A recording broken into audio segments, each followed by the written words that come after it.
we're here today is to talk about Narcan and when to give it, when not to give it, when it's appropriate.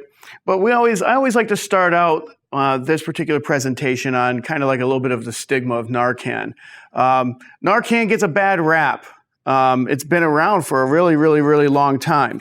I know I've been doing EMS for at least 23 years in our local area, and Narcan has been around since at least the 1970s when paramedics first went in service in Lackawanna County. So it is a very old drug, and it's not something brand new. But what is new is how we're actually dispersing and who's actually administering the drug. And so, brief history in Lackawanna County. Back in 2014, when Governor Corbett was still in office, he enacted Act 139. Act 139 was a law that allowed law enforcement and security personnel at local colleges to be able to administer Narcan for opioid overdose patients. And with that, the Scranton Police Department approached us at Pennsylvania Ambulance to train their officers to administer it. At the time, DA Jarbola was still in office and kind of took a torch and says, well, if we're just going to, let's not just do it in Scranton, let's get it all over the place. And so eventually Mark came in, took over that program. And what we've done is over the past 5 years when we started this program, we've not only included law enforcement, but we've also been able to get Narcan out to EMS and fire departments. Your local EMS fire departments also benefit from this program at Moscow Fire Company and at the Covington Township and Gouldsboro EMS agencies. Moscow Police Department and the Roaring Brook Police Department up in your neck of the woods also carry Narcan with our program.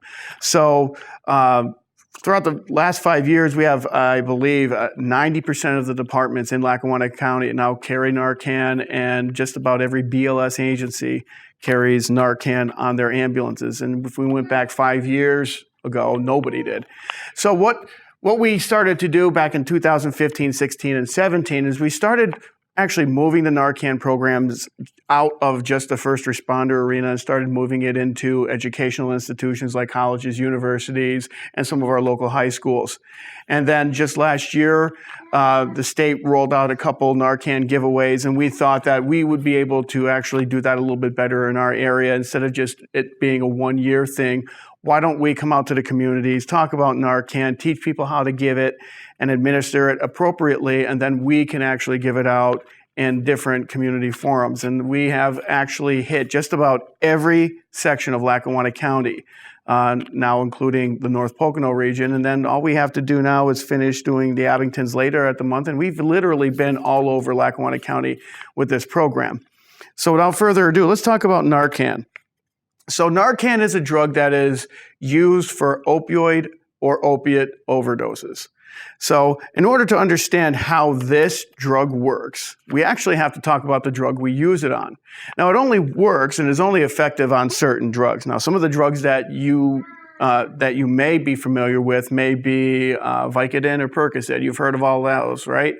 There's a lot of different drugs that are in this class, and some of them are very, very old, and some of them are relatively new. So we're going to talk about the opiates. Now, opiates are derived from the poppy plant that's been growing on Earth for eons. And then Asia, they synthesized drugs out of the poppy plant, and there has been addictive tendencies to this drug for hundreds, if not thousands of years. Now, with anything that is natural, the human body has a tendency to have an allergic reaction, more prone to allergic reaction. So when they started utilizing this medication and it became more prevalent in our society in America, they found that there was a higher allergic reaction tendencies to opiates. And now opiates are commonly known as heroin, morphine, and codeine. And again, they have been around, literally, codeine's been around and morphine's been around for over 100 years. And because of that higher allergic tendency, the United States started to develop man-made drugs, and those are called opioids. They started manufacturing those in the late 40s, 50s, 60s, and 70s, and continually up until our present day, opioids have been man-made. Now, common names for those: Vicodin, Percocet, Percodan, Darvocet. Those are a lot of the common names that we hear, but there are also the generic names for them, like OxyContin, oxycodone, hydromorphone, Percodan, Darvon, Fentanyl is another name that gets kind of thrown around a lot, especially now in Lackawanna County. Most of our overdoses that we deal with in Lackawanna County are not necessarily heroin overdoses like they had been in the past. More commonly, our overdoses are from fentanyl, which is now manufactured in the illicit market as well as the regular pharmaceutical market. And because fentanyl is so much more potent than street heroin, it tends to cause a lot more issue. And that's why these Narcan programs have become so prevalent over the past 5 years or so.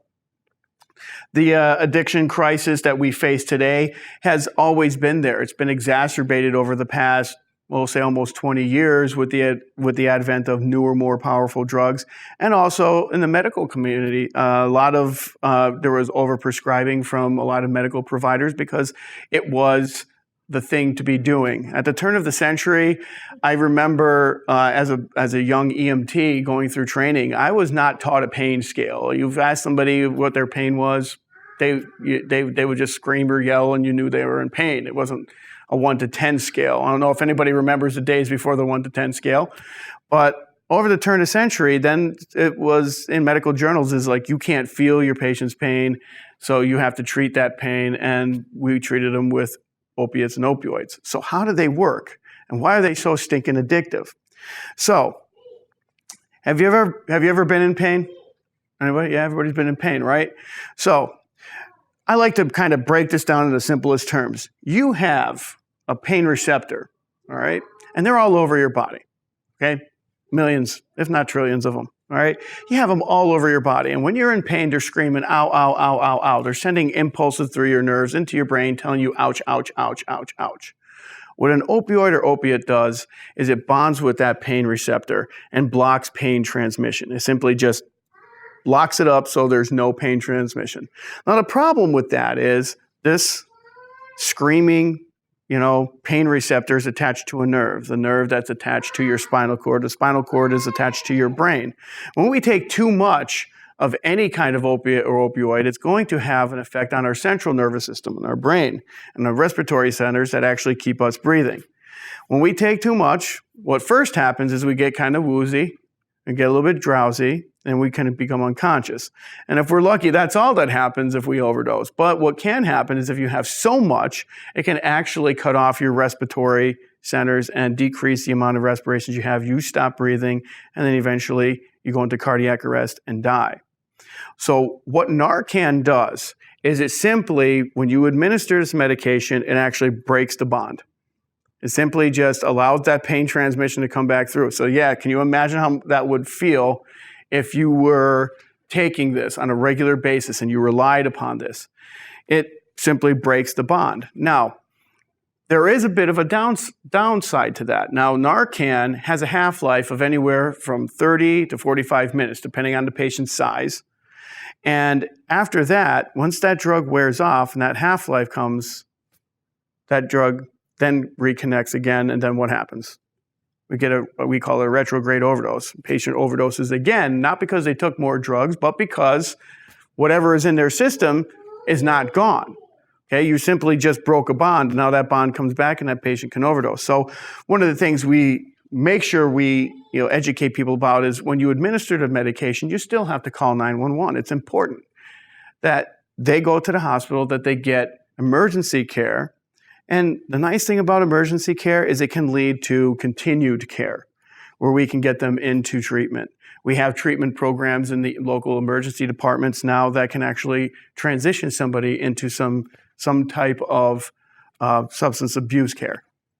So I think that's one of the things that our coalition has been really working really hard over the past 2 years to kind of steer people in that direction. So without further ado, how do we know when to give Narcan, and how do we administer it? This Narcan actually comes in a nasal spray. It also comes in an atomizer, and it comes in an injectable. And I'm going to show you all three of them. But the nasal spray is what you will be getting today if you choose to take any of the Narcan kits with you today. This is the Narcan nasal spray. It is a 4 milligram Narcan nasal spray, and that's actually a pretty potent dose. This is a pretty small piece of equipment, and it's got very little fluid in it, but it's a very, very concentrated dose. How this works is when you take it out of the package and you see this, you're going to see it's got a little button here. This button is what you are going to push up. The medication is actually inside this tube, and it's not a lot. And what you do is you simply put this up in the nose like a regular Afrin nasal spray, and then you push the button. That's it. Now you're like, oh my God, he just gave himself Narcan. All right? And that's one of the things that I want to say. That's actually an old one. There's nothing to do with it. I feel like a saline spray now. It doesn't hurt you. If you haven't done any kind of drugs or anything like that, or if it's not an opiate, or you took something else, or you drank alcohol, that spray is not going to do anything to you. It's not going to hurt you. There's no allergic tendencies to it or anything. It's a hypoallergenic drug. So it's safe to administer to someone even if you're not quite sure. So what are the signs and symptoms of an opioid overdose? The first thing we have to really understand is that somebody who's unconscious and has some kind of respiratory compromise or compromised breathing is a person that needs Narcan, not somebody who's conscious. If somebody overdoses and they walk up to you and they say, yo, I think I just overdosed, and they're talking to you, they don't need this. If they're sitting up and they're pink and they got a good color and they're breathing and maybe they're snoring a little bit, they don't really need Narcan. They might need a positioning of their head to keep them from snoring and stuff, but they don't necessarily need Narcan. The person that needs Narcan is the person who is unconscious, has gurgling, snoring respirations, is either pale or blue in color, maybe even a little bit purple, and then is maybe not breathing at all or breathing like less than 8 times per minute.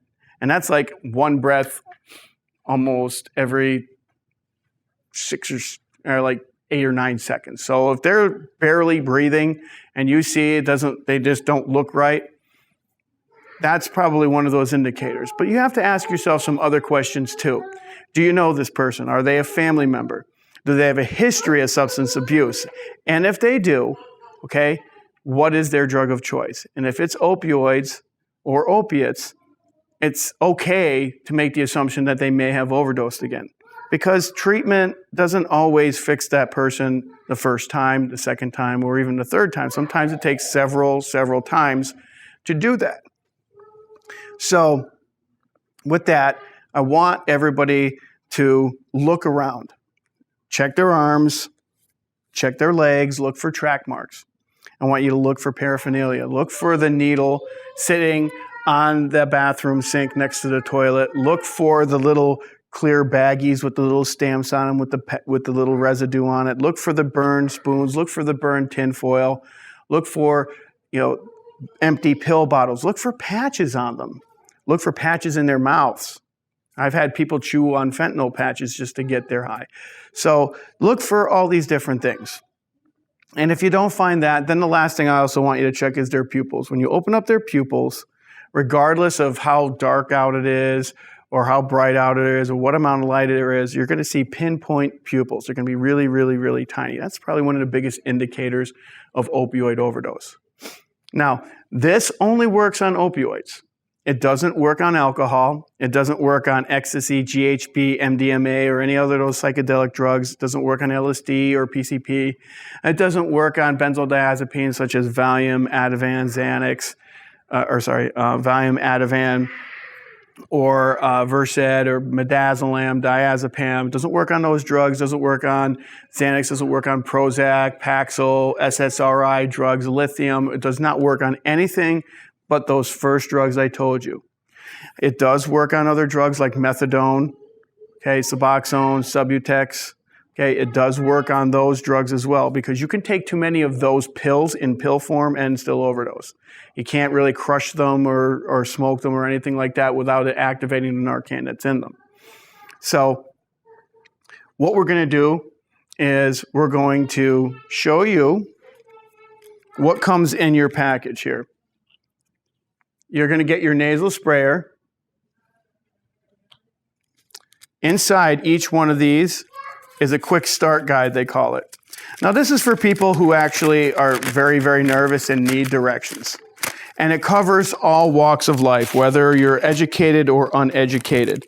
They have big, bold numbers so you can get an idea what you need to see. They also have written instructions. And for people who simply can't read, they have actual pictures in here as well that you can go off of. So if you're a panicky person and you forget everything you learned in class today, you can, every single one of these, when you open it up, it has this in it. So the instructions are always here. I also have handouts in there as well for you guys today. So how does this actually work? When we open this up,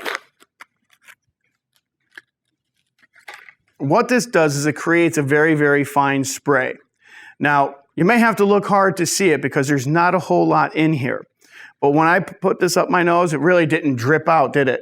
You didn't see me like for like 10 minutes, right? No, it's not that much that's actually in here. So it's a fire one time, that's all you have. You have to find one nostril. Now the nostril must be clear of any fluids. You got to make sure the nose is not broken or bleeding and there's no facial trauma before you administer this.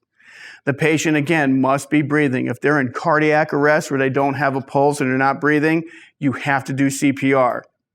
All right, that is paramount. You don't want to give this instead of CPR. It will not work on somebody who has no pulse because it requires blood to be circulated throughout the body. Because what we do is we place this in the nose, and when we push the button, it actually goes up into the nasal mucosa, which is a small capillary bed up in your sinuses here.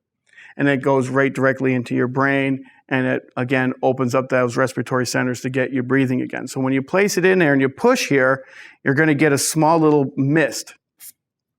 That's it. You know, it's not a lot, and it's a very potent dose. Typically, one dose will do what it needs to do. Now, it takes anywhere from 3 to 7 minutes for this to actually start working on somebody who's overdosed. So 3-7 minutes, that's a pretty big difference. Now, it can take, very little time on somebody who's small, and it may take a lot longer on somebody who's larger. And it will be more effective on somebody who's smaller than it will be on somebody who's larger. So if after 5 minutes you have a second dose, it's okay to give a second dose. But I would, again, caution, you be giving them 8 milligrams of Narcan. And when you give them 8 milligrams of Narcan, the result that you get is going to be quite severe. And we've been having some instances where double doses of Narcan have been given. And it's just because people are impatient. They're not actually waiting for the person to come around. And that's really, really, really, really important because 4 milligrams given intranasally, usually the person will wake up, they'll come around, they'll be like, oh my gosh, what happened? They might get a little nauseous. They might get a little froggy, might want to fight. But if you give a second dose, they're definitely going to throw up. They're definitely going to get angry, and they're definitely going to fight. And that's what we've been dealing recently with some of the administrations of Narcan. So it's important that you wait that 5 minutes before you give a second dose so you know that it's actually not working. Okay? Any questions on this so far? Now, this comes in other forms too. And because it's available in different forms, I want to show you the different types of forms. Now, the other form, this is actually the IV injectable form that can be converted into a nasal atomizer, so I can make it into a spray. This is becoming less and less popular. The first 2 years of our program, this is what we actually used in law enforcement, and it requires you to actually put stuff together. This is called a nasal atomizer, and what this does is it turns the liquid from this into that spray that I showed you that the nasal spray does. To do that, you actually have to open up this box, and you have to put the drug together. To do that, you pop off these caps. Wow, that flew.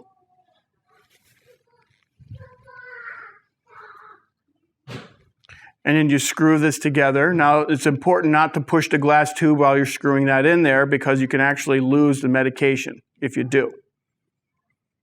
You take off this larger cover here.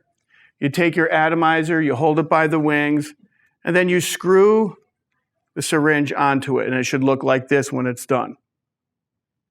Now, you're going to hold it like a regular syringe or almost like a cigarette in your hand, and you're going to push up on the plunger. When you push up on the plunger, it's actually going to create mist if you push hard enough. Look just like the other one I shot, right? But because there is probably about 4 times as much fluid in here, you can't put it all in one nostril. You actually have to take half of it. And there's little hash marks here. And you can see there's a little 1 right here. You push this gray plunger that you see inside the glass down to the 1, that's half of it in one nostril. And then you move over to the other side and you put the other half in the other nostril. And that's how you administer this. Now, there are some things that you really have to understand about this. If you don't push it hard enough, you get these bigger drops like this water fountain look. Those drops are too big to get up into the nasal mucosa to actually absorb into the bloodstream, so it won't be effective. It won't get where it needs to. If you just squirt it like this, it just goes down the back of the throat and, gets aspirated, and nobody wants that. So you really have to push hard to get this mist. And that will be effective. Okay? Again, not going to hurt anybody if you administer it and they haven't overdosed on opioids. Administration of this drug is covered under the Good Samaritan laws. Just like any kind of first aid that you're covered under the Good Samaritan laws, like performing CPR or doing basic first aid on someone, this is still covered under the Good Samaritan laws and under Act 139. Now, the last and final type of Narcan that you're going to see out there is called the EVZIO cartridge, E-V-Z-I-O, the EVZIO cartridge. Now, this is for people who are very, very nervous and really need, a different way to administer this medication where somebody can actually talk you through it. To do this, you simply follow the instructions. It has a little arrow, and it tells you to take this out.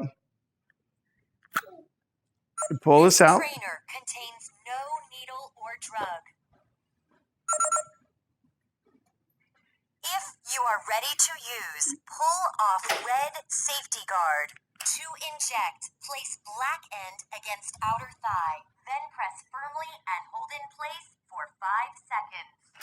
5, 4, 3, 2, 1. Injection complete.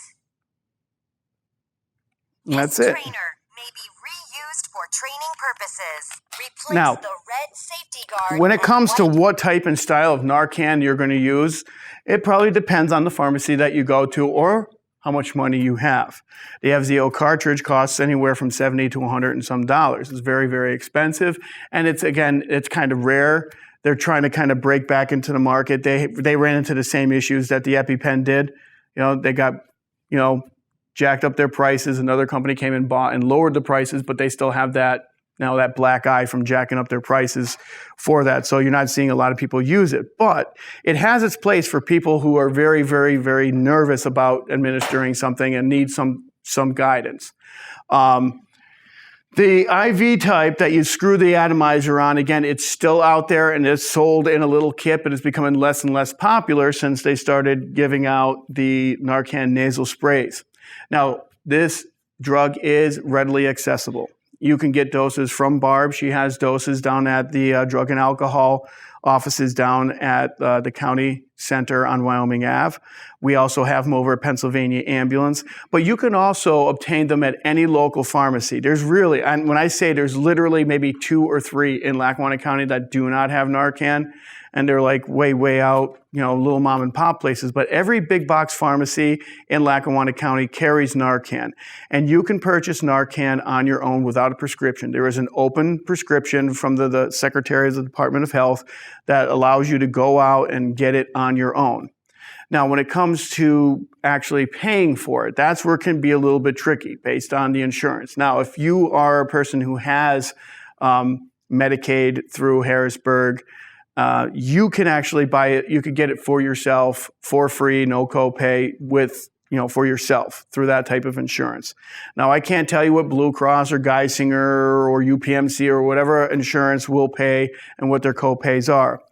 But remember, when you're buying Narcan, you can't get it from your insurance for someone else. You have to be getting it for yourself. So if you have a loved one that you have a concern that they, have that risk of opioid overdose, have the frank conversation with them and have them go get it and just have it in the house. There's nothing wrong with just having it in the house. All right. And again, it's very, very accessible. And again, if you need any more, you could also get a hold of Barb. Her contact information, her office's information is on these handouts. There should be no reason or no real limited access to Narcan. Remember, Narcan, regardless of whatever stigma may have been attached to it, it's simple. It's first aid. It's no different than an EpiPen. It's no different than giving diabetics some sugar when their blood sugar gets low. It's no different than, bandaging up a wound. It is simply a drug that saves lives. That's all it is. Nothing more, nothing less. The drug has been around long before we started allowing other people to administer it. So emboldening, our population of people that, suffer from, SUD is, they're going to do it regardless. The numbers don't change just because Narcan's out there. People still use it regardless, whatever they're going to do. Are there any questions? What's the shelf life? How long can you keep it on hand? Like any drug, all drugs have an expiration date, just like an ibuprofen. So the ones for these are 2021. I think, are they January 2021, I believe? Let me see here. March 2021. So this lot that we purchased is March of 2021. After that, like any drug, once it expires, it becomes less and less effective. It's not like it's going to be poison as soon as you get that month. It's just going to be less and less and less and less effective the longer it goes past its expiration date. Now, if you're going to have this medication, remember it does have an operating temperature, 57 to like 86 degrees. Okay, that's if you're going to be storing it for long periods of time, you want to keep it in that. It can, be in your car in greater than 86 degree temperatures. I think it could go up to 104 degrees if you're leaving it in your car. However, if you freeze this, it's fluid. It's not going to work. So if you leave it in your car in the wintertime and it gets frozen, you go to use it, like some of the police departments, the old version, they went to give it and, well, what happens to glass when it freezes. They opened up a box and got a handful of glass, so it was not good. So remember, don't leave it in your car in the wintertime. Okay for the summer, though. Any other questions? Yes? Is the syringe dose the same size as the other? Actually, it's not. The syringe dose is actually 2 milligrams. It's actually half the potency of what the actual nasal sprayer is. So you have to do more work and only get half the effect. Anything else? Does anybody want any kits? Okay.